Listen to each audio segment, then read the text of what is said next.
When it comes to what your family eats and drinks, you know your choices matter. You're the expert because you know what fits your life. And getting it right starts with good information. That's why America's beverage companies are sharing more information about our ingredients at goodtoknowfacts.org. No spin, no judgments, just the facts straight from the experts for more than 140 beverage ingredients. Visit goodtoknowfacts.org. To tip off this NBA season on FanDuel, you can choose your own rewards, which means you can play your game any way you want. I get to choose my rewards? Yep. Great! Now, excuse me while I lock in. All customers choose your own reward right now in the FanDuel app. 21 plus and present in select states. 18 plus in Kentucky. Opt-in required. Rewards are non-withdrawable. Restrictions apply, including bonus and token expiration, leg requirement, and max wager amount. See full terms at FanDuel.com/sportsbook. Gambling problem? Call 1-800-GAMBLER.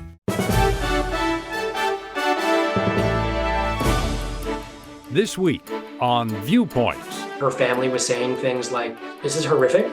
No one should have to go through this, but there are lots of other people out there who don't look like Gabby who should be getting attention on their cases too. Some disappearances stay in the spotlight, while others fade fast. We look at why. Then, teenagers are always the last to be hired and the first to be fired. Why are so few teens working today? I'm Marty Peterson. And I'm Gary Price. These stories in depth this week on your public affairs magazine, Viewpoints.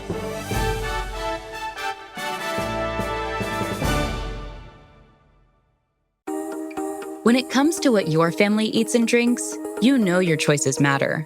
You're the expert because you know what fits your life. And getting it right starts with good information.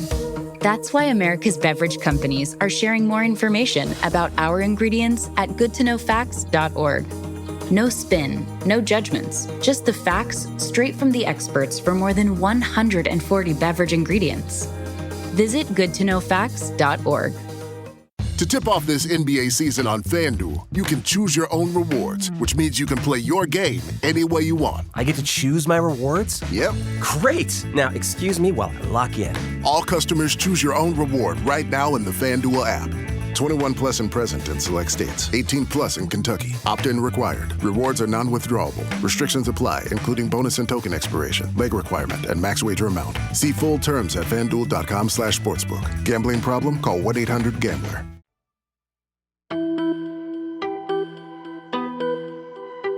Not every missing person becomes a national story. The reality is some cases dominate national headlines for weeks, while others receive little to no attention. One term that explains this pattern is called the missing white woman syndrome.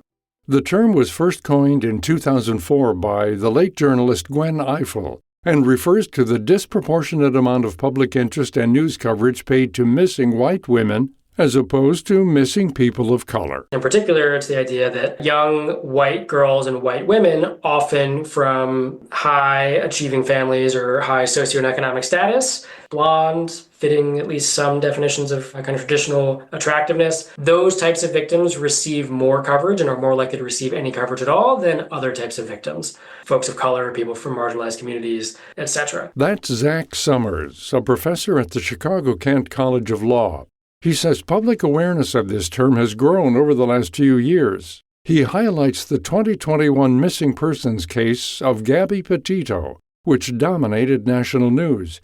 Petito was a 22-year-old woman who went missing while traveling cross-country with her fiancé. There was just a volume that was different around the discussion of this topic beforehand. You had late-night hosts talking about missing white woman syndrome. You had blog posts everywhere, op-eds being written about it, social media covering it. And it was an idea that was out there. There were folks in the news world, academics, people who had loved ones who had gone missing, some law enforcement personnel who were aware of this idea, but it gained a footing that it had not had before that case. Even Petito's father, Joseph Petito, spoke out against the mismatch in coverage between his daughter and missing people of color that received far less national attention. Even in the moment, her family was saying things like, this is horrific. no one should have to go through this, but there are lots of other people out there who don't look like Gabby who should be getting attention on their cases too. So Daniel Robinson was one of the other cases. He's a young black man who went missing in, I think, Arizona, who Gabby's family, her parents, her dad in particular, have tried to help shine a light on that case. It's still open. They still don't know what happened to him. He was a 24, I think, year old black man who went missing. So lots of other cases of people who didn't look like Gabby, who let alone not receiving that amount of news coverage, didn't receive any news coverage at all. Unfortunately, this uneven coverage hasn't changed much in the 5 years since Petito's death. Cheryl Neely is a professor of sociology at Oakland Community College and author of the book No Human Involved. Neely breaks down what the term no human involved means. That is an acronym, NHI, that police have used in their vernacular to describe victims for whom they feel have no value. The Los Angeles police, for instance, were known to use that terminology in describing the victims of Lonnie Franklin Jr., who was known as the Grim Sleeper serial killer in the 1980s in Los Angeles, California. Neely also points to recent events that show how attention varies depending on who the victim is. She cites the deaths of Renee Nicole Good and Alex Pretty in Minneapolis.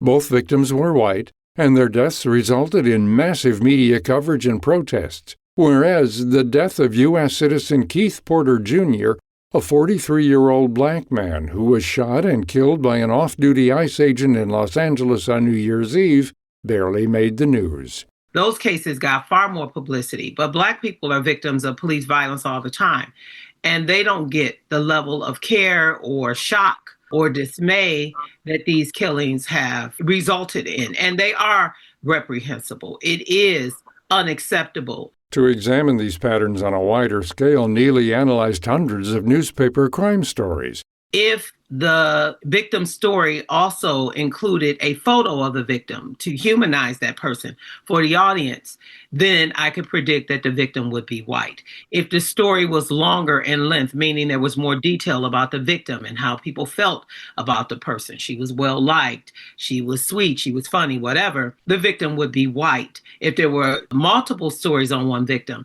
the victim would be white. So overall, I found that stories that were more prominent featured white victims more often than those who were black females. Sommers says media coverage is largely shaped by higher-level executives and larger network decisions.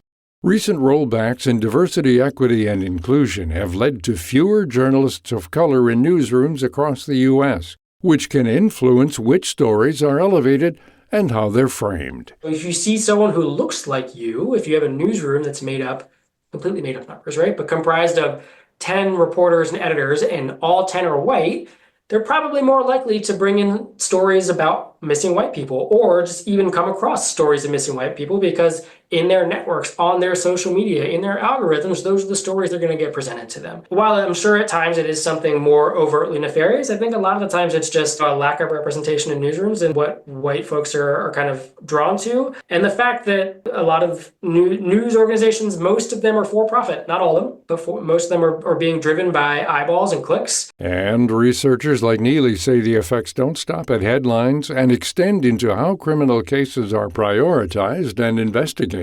When police are indifferent, it emboldens killers to target particular victims. And in the book, I look at 7 different cases of serial homicide, and I do what I call a sociological autopsy of the investigations. And I show the egregious dereliction of duty by police officers who did not seriously investigate these cases, that were dismissive. They wouldn't even call these cases serial homicides, even though there were clear patterns that there was one offender responsible for these murders. And by not declaring it a case of serial homicide, they were not beholden to inform the community that there was someone stalking and targeting women in that neighborhood. Sommers says the most common pushback people have about the term missing white woman syndrome is why researchers like himself downplay high-profile cases like the disappearance of Gabby Petito. Why are you saying those cases are not important? And no one is arguing that any missing person case is not important. No one's saying that white missing people are less, that we should care about those cases less. This isn't a zero-sum game. It's an expansion of the pie. It's saying that Sure, we should care about Gabby's case. It's a horrific case, and no family should have to go through what her family went through, and no one should have to go through what she went through. But other people are going through that and not getting the benefit of that type of news coverage. So we should be expanding the pie there to ensure that the media coverage is representational there. This is not a commentary on certain cases being less important than the media makes them out to be. All lives matter, and any imbalance in how these cases are reported and investigated ultimately factors into the final outcome. Cheryl Neely's book, No Human Involved: The Serial Murder of Black Women and Girls and the Daily Cost of Police Indifference, is available now online and can be requested through your local bookstore. To find out more about our guests this week, visit viewpointsradio.org. This story was written and produced by Polly Hansen. Our executive producer is Amira Zuberi. Our studio manager is Jay Silvers. I'm Gary Price.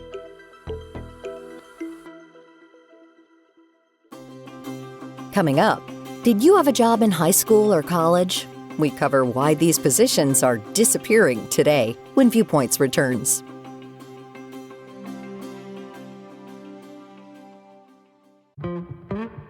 At Leidos, we make things smarter and more efficient.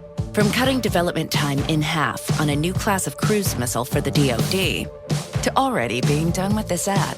Leidos, making smart smarter.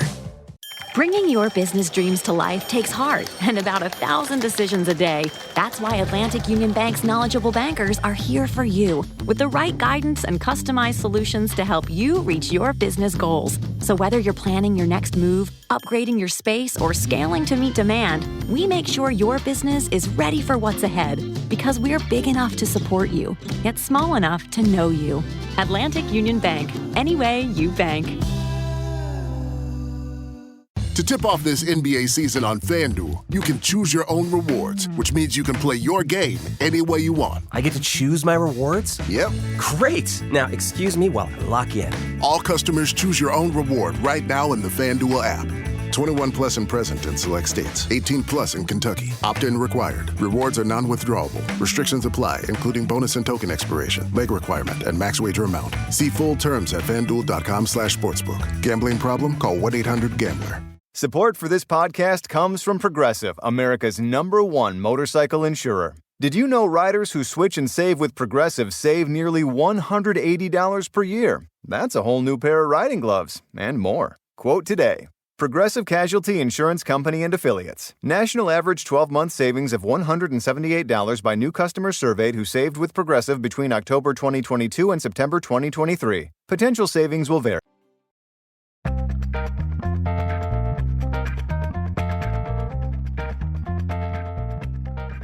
Over the past 20 years, youth employment in the U.S. has steadily declined.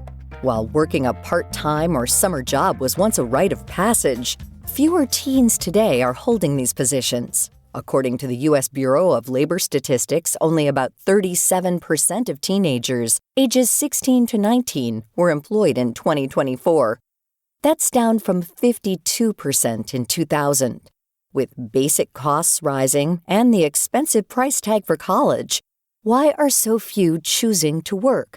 Alicia Sasser Modestino, director of the Dukakis Center for Urban and Regional Policy at Northeastern University, says it comes down to 3 factors. One is that a lot of the jobs that teens used to do have been automated or taken by other workers. The second reason is that employers have become more picky over time, as some states have made youth labor laws more restrictive. For example, in Massachusetts, youth need to have a work permit that's signed by the school, a doctor, and the employer if they're under 18.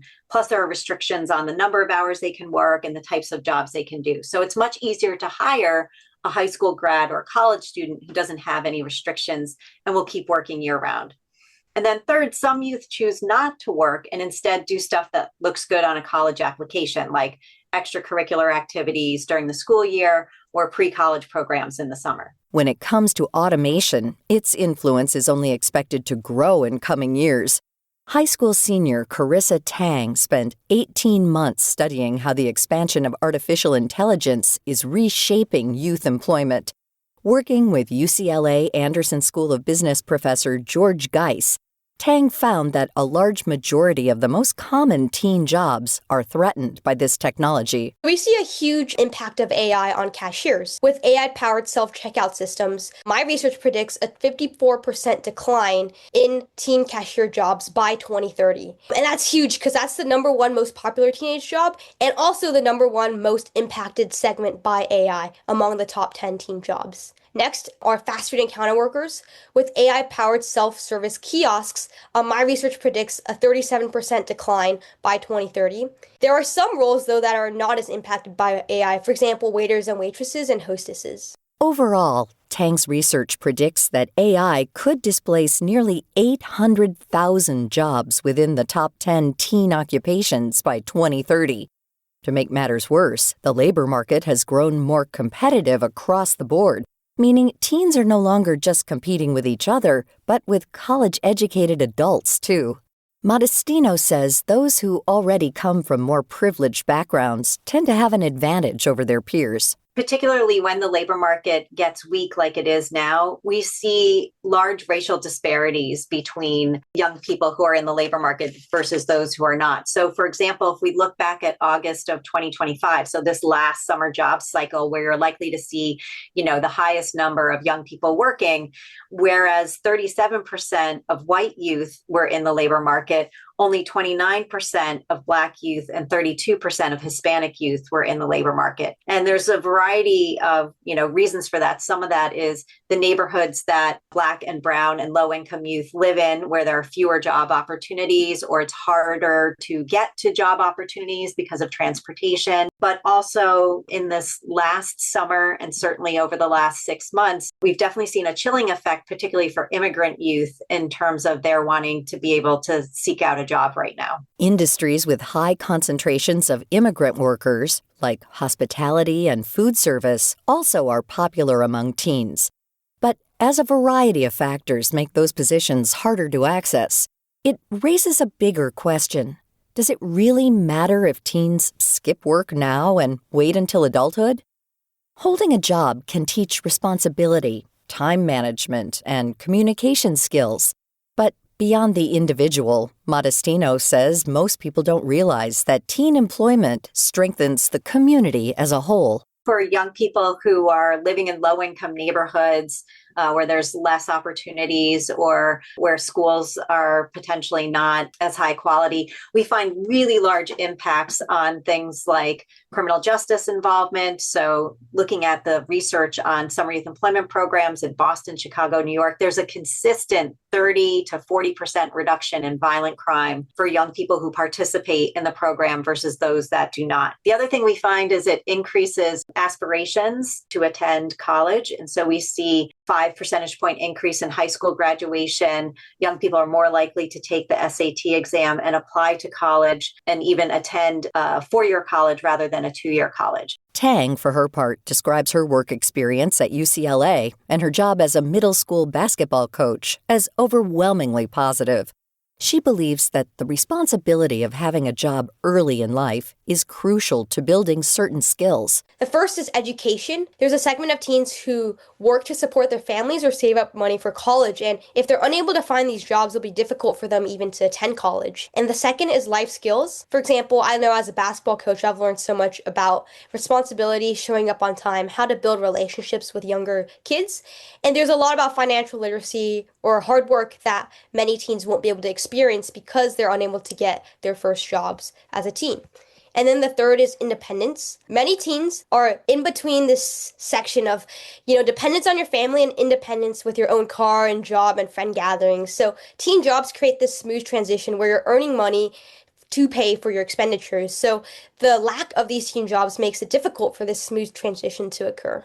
Having a job can also be advantageous for college applications, which is a huge priority for ambitious students like Tang. But how do you break into a job market this competitive when you're still a kid? Tang recommends rethinking how you apply and the kinds of opportunities you pursue. So for myself, thankfully, coaching isn't as affected by AI as the other job segments. But I know many of my peers, for example, boba tea is popular around here, and I know many of my peers wanted to get a boba job. Some were able to, others weren't. I don't have an exact number, but I'd say maybe 50% weren't successful in finding the job they wanted to get, whether that be a boba job or a fast food and counter worker job. So there's some that pivoted. For example, one of my friends became a golf coach. Another one of my friends focused on doing research, but also many others left without a job whatsoever. So I guess in terms of how our job search methods have changed, it's more focusing on relational jobs and jobs that will assist us in the future, like internships, but also it's not been easy. Clearly, employment benefits teens, adults, and the communities around them. So, how do we open the door for more hardworking kids to enter the labor force? Modestino has been working with the City of Boston on its Summer Jobs program, an initiative that connects 14 to 18-year-olds with paid positions at community-based and nonprofit organizations in the city. The program has been successful so far, and she believes it could be replicated nationwide. In Boston, we actually have a Mayor's Youth Jobs Guarantee where every Boston public school student who wants a summer job gets one, which I think is tremendous. And so we're working with other cities to be able to do similar types of programs and to be able to expand that. The other thing that we have found is there's a huge return on these programs. So it typically costs about $2,000, $2,500 per young person to run one of these summer jobs programs, because you have to pay them wages as well as run the program. But we find, based on that reduction in criminal justice involvement and the increase in high school graduation, for every dollar you spend on a summer youth employment program, you're getting $2 to $3 back down the road in terms of the reduction in crime and, the increase in employment from having graduated from high school. To find out more about Alicia, Sasser, Modestino, Carissa Tang, and all our featured guests, visit viewpointsradio.org. For more behind the scenes, check out Viewpoints Radio on X, Facebook, and Instagram. This segment was written and produced by Grace Galanti. Our executive producer is Amira Zaveri. Our studio manager is Jay Silvers. I'm Marty Peterson.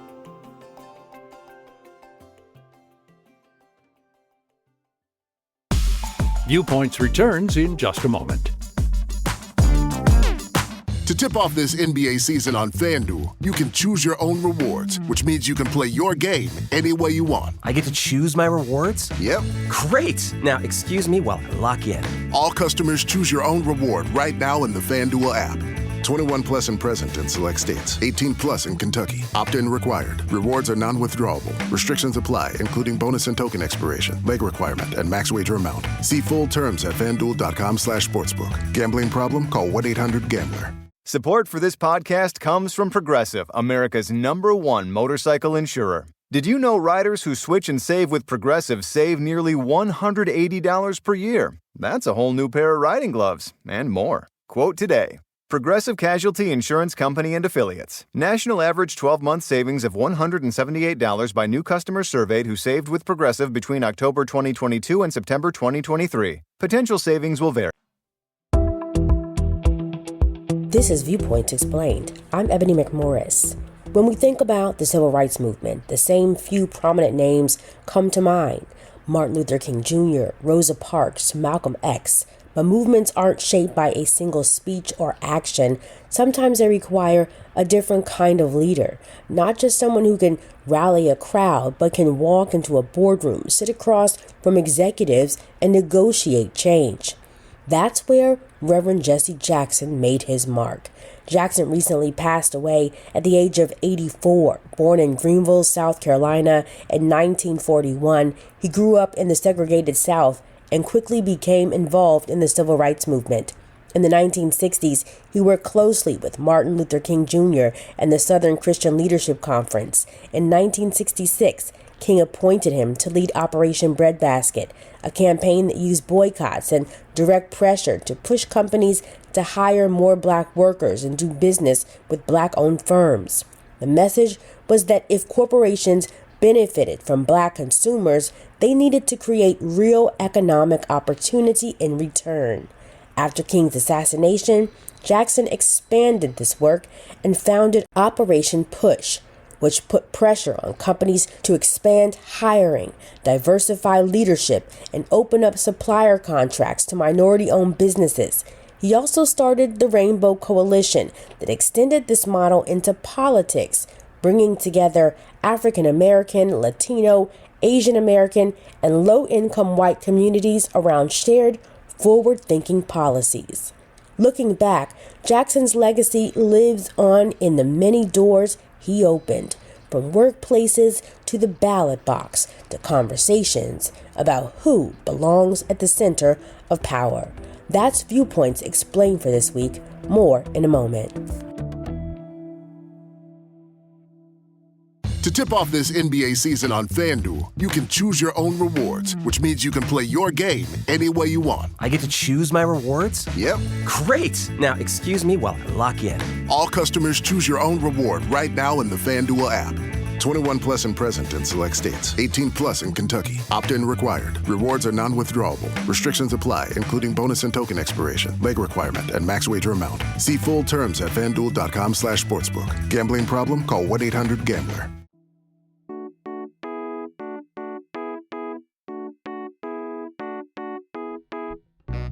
Welcome to Culture Crash, where we examine what's new and old in entertainment. For decades, HBO has been the prestige TV destination.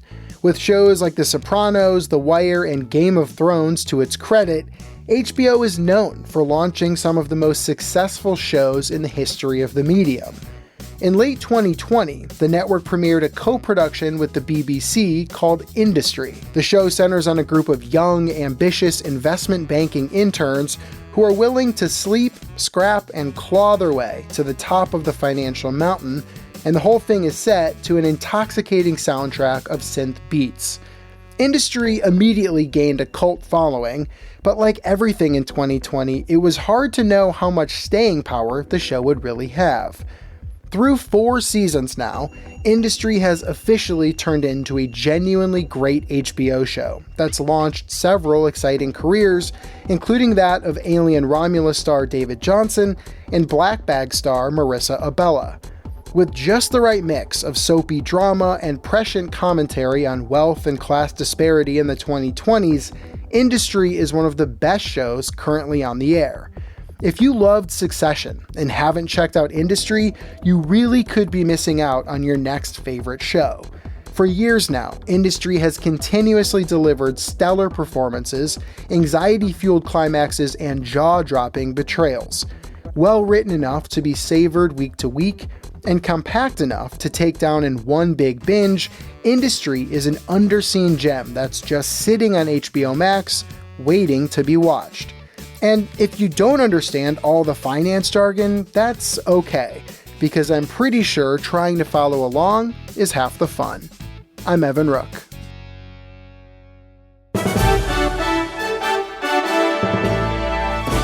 And that's Viewpoints for this week.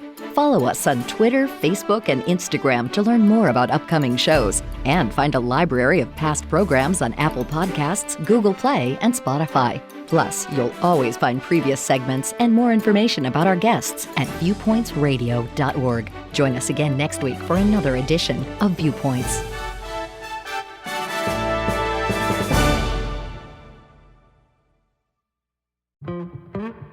At Leidos, we make things smarter and more efficient. From cutting development time in half on a new class of cruise missile for the DoD, to already being done with this ad. Leidos, making smart smarter. When it comes to what your family eats and drinks, you know your choices matter. You're the expert because you know what fits your life. And getting it right starts with good information. That's why America's beverage companies are sharing more information about our ingredients at goodtoknowfacts.org. No spin, no judgments, just the facts straight from the experts for more than 140 beverage ingredients. Visit goodtoknowfacts.org. Life's busy. Don't let banking slow you down. Whether you're paying bills, setting savings goals, or just splitting the check, Atlantic Union Bank makes managing your money easier. With helpful people and user-friendly tools, we make sure banking with us fits you. Call, visit us online, or drop into an Atlantic Union Bank branch today. Atlantic Union Bank. Any way you bank. To tip off this NBA season on FanDuel, you can choose your own rewards, which means you can play your game any way you want. I get to choose my rewards? Yep. Great! Now, excuse me while I lock in. All customers choose your own reward right now in the FanDuel app. 21 plus and present in select states. 18 plus in Kentucky. Opt-in required. Rewards are non-withdrawable. Restrictions apply, including bonus and token expiration, leg requirement, and max wager amount. See full terms at FanDuel.com/sportsbook. Gambling problem? Call 1-800-GAMBLER.